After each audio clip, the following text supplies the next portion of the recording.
Remue ménage. Remue ménage.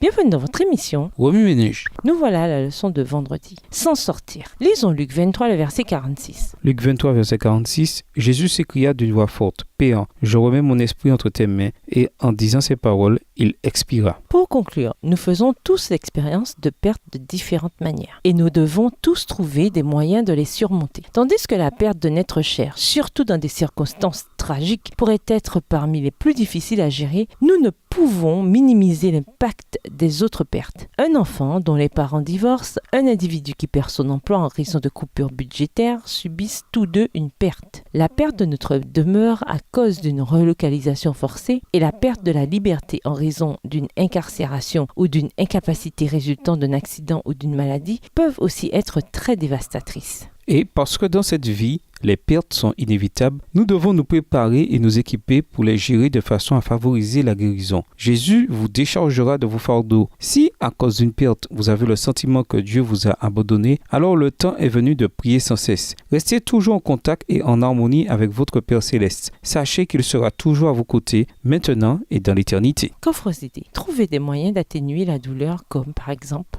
pleurer. Celui qui pleure n'est pas faible. Même Jésus a pleuré. Contactez un membre de la famille digne de confiance, un ami, votre pasteur ou un conseiller pour parler de votre souffrance. Si vous n'êtes pas à l'aise de leur en parler, alors consultez un thérapeute. Priez pour ceux qui font l'expérience d'une perte semblable à la vôtre. Tendez la main à une personne qui a besoin de votre aide. Priez Dieu comme Jésus l'a fait alors qu'il souffrait sur la croix. Luc 23, verset 46. Pour aller plus loin, nous vous invitons à lire dans le livre Les paraboles de Jésus, la section « Dieu ne fera-t-il pas justice à ses élus ?» aux pages 137 à 155. Ce livre a été écrit par Ellen G. White. Et l'article Life After Loss, la vie après une perte, de Larry Yeagley dans la Review and Herald 1986. Ainsi que le chapitre Heartache and Healing, chagrin et guérison, écrit dans Teach Services Incorporation en 2012. Au revoir. Et à demain si Dieu veut.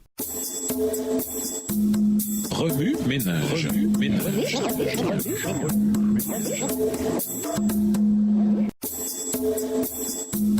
Remue ménage.